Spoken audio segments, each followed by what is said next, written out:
Welcome to Physics Desire. So we are continuing with the next topic that is RMS या जिसको हम virtual भी बोल सकते हैं, इफेक्टिव करंट भी बोल सकते हैं. ओके पहले बात करते हैं आरएमएस. आरएमएस बोले तो रूट मीन स्क्वायर करंट. अब भाई ये क्या है?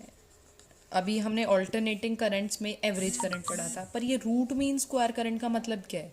ठीक है, तो पहले पढ़ते हैं कि इसकी हमें ज़रूरत क्यों पड़ी. हम एवरेज करंट निकाल लिया, तो रूट मीन स्क्वायर की वैल्यू की ज़रूरत क्यों पड़ी, हम अलग अलग टर्म्स क्यों डिफाइन कर रहे हैं. तो समझो पहले इसके होने का क्या फैक्टर है, क्या थ्योरी है इसके पीछे, समझना. देखो हम कैलकुलेट कर रहे थे अपना एवरेज करंट, तो एवरेज करंट हमारा क्या आया था? अगर आप लोगों ने ध्यान दिया हो, पिछला लेक्चर देखा हो, तो आपको पता चलेगा कि आपका एवरेज करंट जो है ज़ीरो आएगा. For that you have to see my previous lectures. तो वहाँ आपको पता चल जाएगा कि एवरेज करंट जो है आपका वो ज़ीरो आता है ऑल्टरनेटिंग. और हमने कॉन्सेप्चुअली भी किया था कि जितना अपर पॉजिटिव हाफ साइकिल उतना ही लोअर है, तो दोनों का हम अगर एवरेज फाइंड आउट करते हैं it gives us zero value. तो अब आप ये देखो, इसका मतलब ये है कि हमारे घरों में जो इलेक्ट्रिसिटी है, जो अप्लाइंसेस इलेक्ट्रिसिटी कंज्यूम कर रहे हैं, जो ले रहे हैं, उन पे on an average zero current आ रहा है. तो भाई अगर ज़ीरो करंट आ रहा है तो इसका मतलब ये है कि हमारे अप्लाइंसेस चलने ही नहीं चाहिए. तो हाउ डू दे वर्क? फिर उसके बावजूद कैसे हम एयर कंडीशनर्स चला रहे हैं, फ़ैन चला रहे हैं, लाइक हैवी से हैवी लोड भी हम ले रहे हैं. सो फॉर दैट हम ये कह सकते हैं, इसके लिए एक्सप्लेनेशन बहुत अच्छा दिया गया था. बताया गया था कि भाई आरएमएस वैल्यू को इसीलिए इंट्रोड्यूस किया गया क्योंकि हमारे पास एवरेज वैल्यू ज़ीरो होती है, बट एक्चुअल में करंट जो आ रहा है वो ज़ीरो नहीं है. मतलब करंट की वेरिएबल वैल्यूज़ के बाद जो हमें ऑन एन एवरेज मिल रहा है वो ज़ीरो है, बट करंट जो है वो ज़ीरो नहीं है. समझना इस चीज़ को. तो हमें फिर पता कैसे चलेगा भाई कोई अप्लायंस में कितना इलेक्ट्रिसिटी जा रहा है या हमारे घरों में कितना सप्लाई आ रहा है, राइट. तो फॉर दैट हमें एक आरएमएस वैल्यू लेनी पड़ी. अभी आरएमएस वैल्यू क्या थी? ये वैल्यू थी. सपोज हमारे पास जो डीसी आती है ना, आरएमएस वैल्यू होती है एक डीसी वैल्यू की तरह ही है कुछ. आरएमएस वैल्यू सपोज यहाँ कहीं एग्जिस्ट करेगी, मतलब एक फिक्स्ड वैल्यू के बारे में हम बात करेंगे जो हमें आरएमएस रूट मीन स्क्वायर, मतलब उस करंट के आसपास कहीं वैल्यू, लेकिन हमें उससे पता चल जाता है कि भाई इस अप्लायंस में इतना करीब करीब जो है हमारा करंट पास हो रहा होगा या ये उतना करंट ले रहा होगा, राइट. फॉर दैट हमने आरएमएस वैल्यू को पढ़ना शुरू किया. अब आप देखेंगे कि आरएमएस वैल्यू को भाई कैलकुलेट कैसे करना पड़ेगा. तो हम कैलकुलेट इसको थोड़े से तरीके से करेंगे कि जितना हम सप्लाई कर रहे हैं ना उसके अकॉर्डिंग जो है बात होगी. अब देखो हम जो अपना सर्किट लेते हैं उसमें एक रेजिस्टेंस होता है और उसमें हम एसी सर्किट लगा देते हैं. तो हमारे पास हम ये मान के चलेंगे कि अगर इसमें सप्लाई है तो रेजिस्टेंस के अंदर जो है हीटिंग इफेक्ट शो करता है. ये चीज़ आप पढ़ चुके हैं अपने 10th स्टैंडर्ड में, go through the electricity and magnetism chapter. In that you are studying the heating effects of current. वहाँ आप क्या देखते हैं, H is equals to I square R T. इस तरह की आपको कुछ इक्वेशंस मिलती हैं, राइट.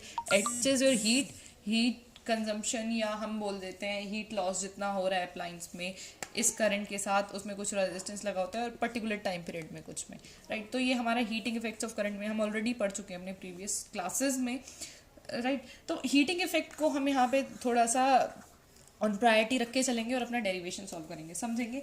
हम मान के चल रहे हैं कि कोई स्मॉल टाइम dt के अंदर जितना रेजिस्टेंस में जो है हीट लॉस हो रहा है उसके बारे में बात हो रही है. So our heat loss will be dh, small dh, right. अगर कम टाइम के बारे में बात कर रही हूँ तो हमारा हीट लॉस भी क्या होगा, कम.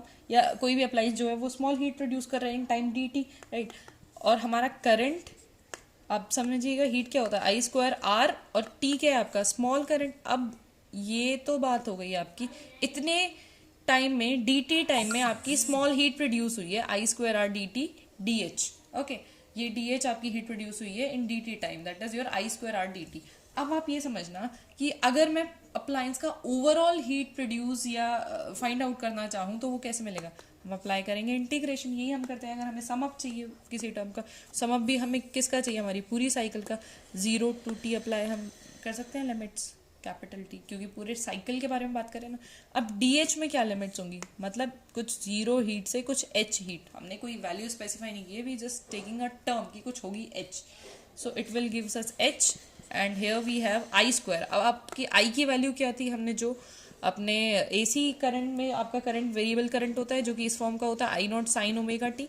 ओके, अगर यहाँ हम ये वैल्यू पुट करते हैं 0 to t I not sine omega T and इस टर्म का square into R D T. Done.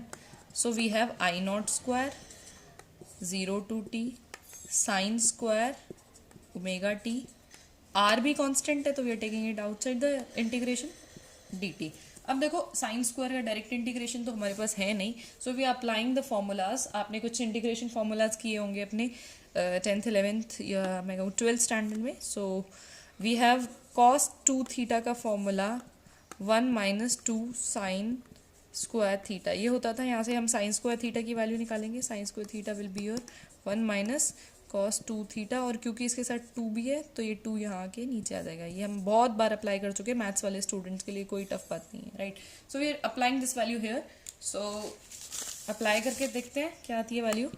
I not square R, देखो बाई 2 को हम बाहर ले लेते हैं, 1 minus cos 2 theta, theta here will be omega T, integration 0 to t dt। Done.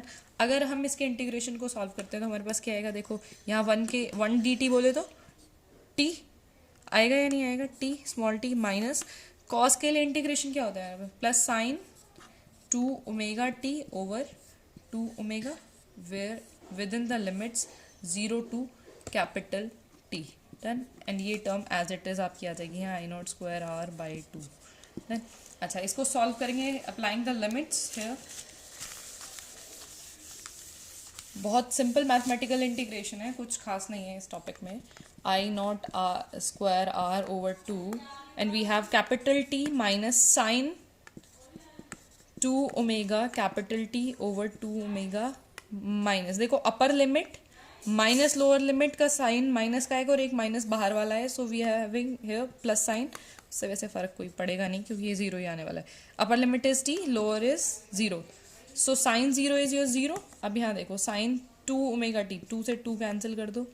Okay नहीं, एक्चुअली ये एंगल का है, ये नहीं कैंसिल होगा बेटा। ओके ये एंगल का है, so minus 1 over 2 omega, sine 2 omega को सॉल्व करते हैं। Sine 2 omega is your 2 pi by T, 2 pi by T और टी मल्टीप्लाई में है, तो अब आप देखेंगे यहाँ टी से T cancel, we have sine 4 omega, और आपको पता है साइन पाई 2 पाई 3 पाई 4 पाई सब 0 होते हैं, sine and pi is your 0, so your value will be 0 here. तो ये वैल्यू भी आपकी क्या आ गई 0, और ये वैल्यू आपकी क्या थी 0। सो हमारे पास बचेगा क्या है यहाँ, I not square R T ये वाला over 2। So this is the value of your heat, right. This is the heat produced by some value. Okay अभी हम एक चीज मान के चलते हैं, जो हमारी आरएमएस हीट प्रोड्यूस होती है, अगर मैं बात करूं हीट की, तो वो होती है आपकी आई आर एम एस का स्क्वायर आर टी। ये मान के चलते हैं कि जो हमारी हीट प्रोड्यूस होती है, जैसे डीसी करंट जितना हमारी हीट प्रोड्यूस करता है ना, उतना ही हमारा आरएमएस करंट हीट प्रोड्यूस करता है। तो वहाँ H is equal to I square R T ना लेके आई आर एम एस ले लेते हैं। So now comparing these equations, okay हमारे पास वैल्यू आएगी I square R M S R T is equals to I naught square RT by 2.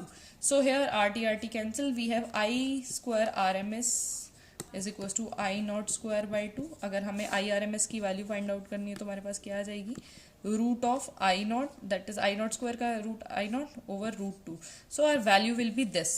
So your RMS value is nothing but 1 over root 2 times of the peak value. Peak मैंने भी कहा था ना आपसे कि ग्राफ कुछ इस तरीके का बनेगा कि वो पीक वैल्यू के कुछ नीचे, पीक वैल्यू इज 10 और उसके कुछ नीचे 1 ओवर रूट 2 टाइम्स है ना, तो थोड़ा कम है उससे. अब वो कितना कम है ये थोड़ा देखते हैं.